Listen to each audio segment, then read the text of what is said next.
Ako si Gerald. Simpleng estudyante lang dati. May girlfriend akong si Ana. Sobrang bait at sweet niya. Pero medyo naging komplikado ang lahat. Nagkaroon kami ng hindi inaasahang blessing. Nabuntis ko siya. Ewan ko ba? Akala ko madali lang ang lahat. Pero nung nalaman ko yon, para akong tinamaan ng kidlat. Di ako ready maging tatay. Mas lalo na't 4th year pa lang ako. Kaya imbis na harapin ko ang sitwasyon, nagdesisyon akong mag-disappear mode. Alam mo na, parang ninja, bigla na lang akong nawala sa eksena. Sobrang nag-guilty ako, pero sa isip ko noon, bahala na si Batman. Akala ko kasi, mawawala yung problema pag di ko haharapin. Pero mali ako, sobrang mali. Si Ana, sa sobrang bigat ng sitwasyon niya, hindi kinaya. Umabot sa punto na nawalan siya ng pag-asa at sa kasamaang palad, kinuha niya ang sarili niyang buhay. Putya, hindi ko matanggap yun. Parang sinampal ako ng realidad. At grabe, ang sakit sa dibdib. Saan ako pupunta? Anong gagawin ko? Kaya nagdesisyon akong lumayas muna. Buti na lang, may kamag-anak kaming may resort sa malayo. Nag-apply ako doon. Kunwari gusto kong magtrabaho pero ang totoo, gusto ko lang talaga makatakas sa mga nangyari. Naisip ko pa nga, baka pag andito ako sa resort, makakatakas ako sa multo ng konsensya ko. Tipong beach vibes, chill at walang problema. Pero syempre, alam mo na kung paano ang buhay. Hindi ganun kadali. Parang kahit anong layo ko, dala-dala ko pa rin yung bigat. At di lang yon, kung dati ay iniiwasan ko si Ana, ngayon, pakiramdam ko, parang siya pa rin yung sumusunod sa akin. Parang nasa gilid lang siya ng paningin ko palagi, hindi nagpapakita, pero ramdam ko. Yung resort na pinagtrabahuhan ko, ang sabi ng mga kamag-anak ko, parang paraiso. Sila lang ang nagsabi nun. Kasi, sa totoo lang, medyo luma na at malayo sa 5-star na iniisip mo. Nakalagay sa tabi ng dagat, may mga kubo-kubo na parang minadali lang ang pagkakagawa. Yung mga cottage, tipong pwede mong iuwi kasi baka mas matibay pa yung gamit mo sa bahay.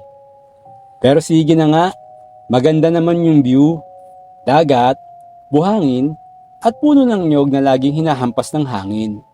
Parang Instagram worthy pag malayo ka. Pero up close, medyo basta yun na yun. Araw-araw, pare-pareho lang yung routine ko. Gigising ako ng alas 6 ng umaga, tapos magwawalis ako ng buhangin na di naman nauubos kahit anong sipag ko. Seryoso, parang ang buhangin dito self-replicating. Pagkatapos, lilinisin ko yung mga kubo na halos walang laman kundi mga sirang upuan at bed frame na parang galing sa Jurassic era. Pagdating ng tanghali, kakain ako ng baong kong kanin at corned beef na laging malamig na pagdating ko sa beachfront. Sa hapon, maghihintay lang ako ng mga turista na bihira naman dumating. Tapos, pag wala pa ring bisita, nakatunganga na lang ako. Nagfe-Facebook o kaya nagbibilang ng alon. Minsan iniisip ko buti pa yung dagat, chill lang. Samantalang ako dito, chill na may dalang guilt trip. Araw-araw kong pagod, walang nakakalimutan. Parang laging nandyan yung presensya ni Ana. May mga gabing naririnig ko na lang yung iyak niya sa dagat. Parang tinatawag ako, humihingi ng paliwanag ng kasagutan. Tapos, minsan, pag nakatalikod ako, parang nararamdaman ko na lang na may humihipong malamig sa likod ko. At alam ko, siya yun. Hindi pa tapos. Hindi siya titigil hanggang hindi ko pinagsisisihan yung ginawa ko. Pero alam mo yon, sa mga oras na yon, kahit umiiwas ako, Parang hindi ko talaga siya matakasan. Pag nakaupo ako sa tabing dagat, nararamdaman ko yung bigat sa dibdib ko na parang pinipiga yung puso ko. Minsan, kahit nagbubuhos ako ng buhangin o nagpapanggap na busy, parang palaging may humihinga sa bato ko. Hindi ko maalis sa isip ko si Ana. Yung simpleng anino na nakita ko kagabi, palagi kong naiisip na siya yun. Hindi lang basta espiritu, kundi ang kaluluwa ni Ana na hindi matahimik. Lahat ng nagaganap sa resort, yung mga anino sa likod, yung halakhak na parang galing sa lupa, at ang biglang pagsasara ng pinto, parang lahat ay may kinalaman kay Ana.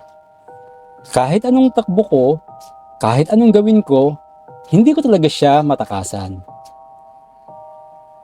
Pagkatapos ng ilang buwan ng pagtakbo ko mula sa multo na nakaraan, na-inlove ulit ako sa isang babae na halos carbon copy ng ex ko. Parang tadhana talaga kasi pareho silang maganda, sweet at parang anghel. Naging kami siyempre at akala ko new chapter ng buhay ko to. Pero meron lang isang problema, yung lola ng girlfriend ko. Yung lola na yon, alam mo yung tipong mataray na parang hindi natutuwang makita ako sa paligid. Wala siyang tiwala sa akin at madalas ko siyang marinig na may sinasabi tungkol sa mga pinagdaanan ko raw noon. Hanggang sa isang araw, napikon na siya at sinabing ipapakulam daw niya ako. Una, akala ko joke lang. Pero simula nun, doon nag-umpisa yung bangungot ko. Literal, gabi-gabi hindi ako makatulog. Kasi may mga masamang panaginip akong sinusundan ako ng anino at parang kinakain ng buhay yung kaluluwa ko. Hirap na hirap ako. Tuwing gigising ako, ramdam ko yung kirot ng katawan ko na parang tinutusok ng daan-daang karayom. Tapos, habang tumatagal, nagsimula na ring mag-iba yung itsura ko. Nangingitim yung paligid ng mga mata ko. Yung ilong ko parang lumapad at yung balat ko parang kumulubot kahit bata pa ako. Nagiging pangit ako, literal. Di nagtagal, nawala na rin yung sweetness ng girlfriend ko. Parang nandidiri na siya sa akin at palagi akong iniiwasan. Sinubukan kong kausapin siya, pero ramdam ko sa mga tingin niya na hindi na ako yung dating minahal niya. Hindi na rin ako makatayo sa harap ng salamin kasi tuwing titingin ako, iba na yung mukha ko. Para na akong halimaw. Yung dating confident kong itsura, nawala lahat, pati pag-asa. Lumipas ang mga panahon. Ngayon, nasa kalagitnaan ako ng edad. Single pa rin at walang nagkakagusto sa akin. Sino nga ba naman na magkakainteres sa mukhang halimaw? Tinanggap ko na siguro na wala na talagang pag-asa para sa akin. May mga araw na iniisip ko, kung sana lang, hindi ko pinabayaan yung ex ko noon. Hindi siguro ako ganito. Pero ayun, nagsisisi na lang ako ngayon. Late na para bumawi. Yung karma hindi talaga nagpapatawad. Kaya mga tol, tandaan nyo, wag na wag yung babaliwalain yung mga taong nagmamahal sa inyo. Kasi baka hindi lang buhay nyo ang masira, pati mukha nyo baka madamay.